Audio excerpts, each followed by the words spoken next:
Nvidia makes more profit per dollar of sales than almost any company in history. Here's why that's actually a warning sign. For every $100 of chips Nvidia sells, more than 70 of those dollars turn into pure profit before the company even accounts for its broader operating costs. That's not a typo, and it's not a rounding error. It's one of the highest profit margins of any major manufacturing company that has ever existed, in any industry, in any decade.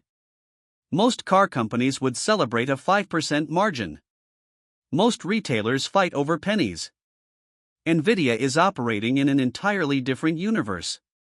So here's the question almost nobody stops to ask while marveling at that number. If a company is this profitable, this dominant, this far ahead of everyone else, why would anyone call that a risk instead of just calling it a triumph? The answer is buried in a part of Nvidia's own financial filings that almost nobody reads, and once you see it, you won't be able to unsee it. Let's start with where those extraordinary margins actually come from, because it isn't magic. Analysts estimate Nvidia controls more than 90% of all GPUs currently deployed inside high-compute data centers around the world.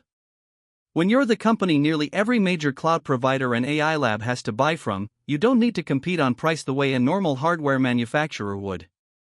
You set the terms. That dominance is exactly what produces the kind of margin most industries would consider fantasy. Here's the twist that flips this entire triumphant story into something far more precarious than it first appears.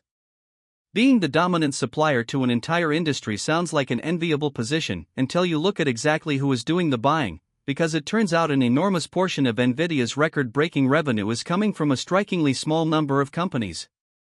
According to Nvidia's own fiscal year 2026 annual report, sales to a single direct customer represented 22% of the company's total revenue that year, and sales to a second customer represented another 14%.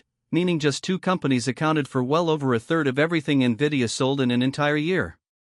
Nvidia doesn't even name these customers directly in its filings, referring to them only as Customer A and Customer B, a small mystery hiding inside one of the most valuable companies on Earth. Here's where it gets more dramatic still, because that 36% figure is actually the calmer version of the story. In Nvidia's fiscal third quarter of 2026, for direct customers with sales greater than 10% of total revenue combined for 61% of the company's entire quarterly revenue of $57 billion. Read that again slowly. For companies, 61% of $57 billion in 3 months alone. Zooming out across the full year, Nvidia's four largest direct customers now represent more than half of the company's total revenue, a dramatically different risk profile than the far more diversified, gaming-led Nvidia of less than a decade earlier. This raises an obvious question. Who exactly are these mystery customers wielding this much influence over one of the most valuable companies in the world? Nvidia doesn't spell it out directly in its filings, but the pattern isn't hard to follow. Nvidia's own finance chief has stated that large cloud service providers make up roughly half of the company's data center revenue, and data center sales alone account for the overwhelming majority, roughly 88%, of Nvidia's entire business. In plain terms, this means Nvidia's fortunes are tied overwhelmingly to a small handful of the biggest technology companies on the planet, the same handful of companies currently spending unprecedented amounts of money racing to build out artificial intelligence infrastructure as fast as physically possible. Here's why that concentration should genuinely make you pause before assuming this growth story continues in a straight line forever.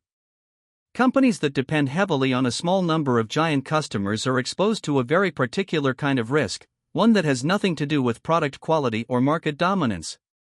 If even one or two of those giant customers decide to slow their spending in a single year, whether because of a shift in strategy, a budget tightening, or simply because they've already built out what they need for now, the effect on Nvidia's revenue could be enormous and immediate, in a way that would barely register for a company selling to millions of smaller, independent customers instead. And here's the part that turns this from a hypothetical risk into something already actively unfolding. Those same giant customers aren't simply buying Nvidia's chips and hoping the relationship continues indefinitely. Amazon has been building out its own custom AI chips, Trainium and Graviton. Meta has been developing its own custom silicon called MTIA. Microsoft has its own chip effort called Maya. Google has its own custom chip line called TPU, and recently previewed a new generation of it. Every single one of Nvidia's biggest customers is simultaneously one of the biggest funders of the effort to eventually need Nvidia less. Think about how strange that relationship actually is. Nvidia's most important customers, the ones responsible for well over half its revenue, are also its most capable, most well-funded potential future competitors, each spending billions of dollars a year specifically to reduce how dependent they are on the very company they're currently buying the most chips from. That's not a normal customer relationship. It's closer to a temporary alliance, one that could quietly start shifting the moment those competing chips become good enough to handle a meaningful share of the workload internally. There's a second, quieter signal worth paying attention to underneath all of this, and it shows up not in any single dramatic headline, but in the pace of growth itself.